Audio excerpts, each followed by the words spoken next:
Evening সবাইকে। আশা করি তোমরা সবাই খুব ভালো আছো। আজকে কিন্তু সূর্য ক্রিয়েশন পৌঁছে গিয়েছিল হরিনাবির রথের মেলাতে। এই রথের মেলার বয়স কিন্তু 207। ভাবতেই অবাক লাগে, আমরা সেই ছোটবেলায় স্কুল থেকে ফেরার সময় বা স্কুলে ঢোকার আগে এই মেলা কিন্তু একবার হলেও ঘুরে যেতাম। আর এখন এই মেলায় আসতে হলে কতই না কাঠখড় পোড়াতে হয়। যাই হোক, এবার বাড়িতে থাকার দরুন তো এই মেলা আমি মিস করতেই চাইছিলাম না। তো আজকে হঠাৎ প্ল্যানেই চলে এসেছি কিন্তু হরিনাবির রথের মেলায়। আমাদের এখানে অর্থাৎ এই হরিনাবির রথের মেলা আসতে হলে শিয়ালদা থেকে যে কোনো ভাবেই সুভাষগ্রাম স্টেশনে নেমে এক অটোতেই কিন্তু ডিরেক্ট হরিনাবি পৌঁছে যাবেন।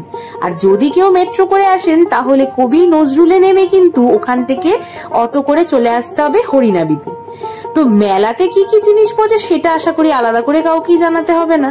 তো চাবির রিং, খেলনা, ফুলের টব, যদিও সবকিছুই ছিল ফলস, তাছাড়া কিছু সফট টয়েজ। এবার তো মেলা একটা নতুন জিনিস দেখলাম, সেটা ছিল বাংলাদেশের একটা কাউন্টার। শাড়ি ছিল যদিও ওখানে, কিছু হ্যান্ডমেড ব্যাগ, গয়নাও ছিল। তাছাড়া তো এরকম ছোটখাটো শো পিসের দোকান ছিলই। আর কিন্তু ছিল প্রচুর প্রচুর প্রচুর রকমারি কাপের দোকান। কাপগুলো দেখে মনে হচ্ছিল সবই নিয়ে চলে আসি। কিছু কিছু ছিল খুবই সুন্দর, কিছু কিছু ছিল একটু অন্যরকম। এছাড়া ছিল সেরামিক পটের জিনিস, তো আরো যা যা জিনিস থাকে ছিলই। এই দেখুন, বইয়ের দোকানও বসেছে মেলায়। এগুলো কিন্তু এখনকার দিনেই বসছে, আগে আমরা যখন ছোট ছিলাম তখন কিন্তু এরকম ছিল না।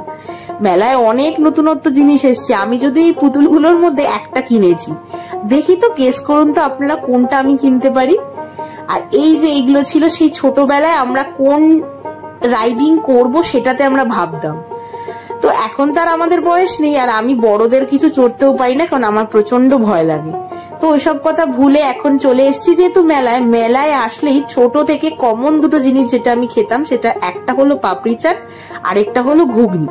এই দুটো আমি খাবোই মেলায় আসলে, সেটা যে কোনো মেলাতেই হোক না কেন, বাজে খারাপ যাই হয়ে থাক না কেন। কিন্তু যদিও এখানে দুটো আইটেমই বেশ ভালো ছিল। আর এই ফুচকাটা প্রথমে দেখেই সার ছিল, কিন্তু তারপরে যদিও আমি খেয়েছি, কারণ 10 টাকায় দিচ্ছিল 3খানা ফুচকা। আর বাঙালি হয়ে 10 টাকায় 3টে ফুচকায় পেট কোনোদিনও ভরবে না। তো এছাড়া তো এই গয়নাগাটি ছিলই। আমি যদিও এগুলো কিছুই কিনিনি, দুটো ক্লিপ মতো কিনেছিলাম, আর সেরকম কিছু কেনাও হয়নি।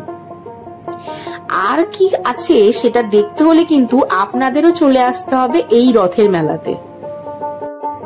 সেল সেল সেল, 10 টাকা, 20 টাকা, 30 টাকা, এই সব কথা কিন্তু আমরা মেলায় গেলেই শুনতে পাই। আর সব দোকানে সেই একই কমন ডায়লগ শুনতে শুনতে ভুলেই যাচ্ছিলাম যে কোন জিনিসের কোনটায় দাম। আর এই দেখুন, সেই ছোট্টবেলায় আমরা খেলতাম না অ্যালুমিনিয়ামের হাড়ি, কড়াই, গ্যাস ওভেন দিয়ে, সেগুলো কিন্তু এখনো বিক্রি হচ্ছে। এক একটার দাম 10 টাকা করে। আর এই দেখুন, মেলার যেটা সব থেকে বড় ঐতিহ্য সেটা হলো আচার। এই একটা দোকান কিন্তু কমন, যেটা মেলায় থাকি। আর এই সব রাইডিং আমি জীবনে উঠিনি, কারণ আমার এগুলোতে ভীষণ ভয় লাগে। কারা কারা এইগুলো চড়তে ভালোবাসো অবশ্যই কিন্তু কমেন্টে জানিও। তো এই তো মেলা গেল সব রাইডিং আর জিনিসপত্র। এবার আমরা আবার চলে এসেছি কিন্তু পেট পুজো করতে।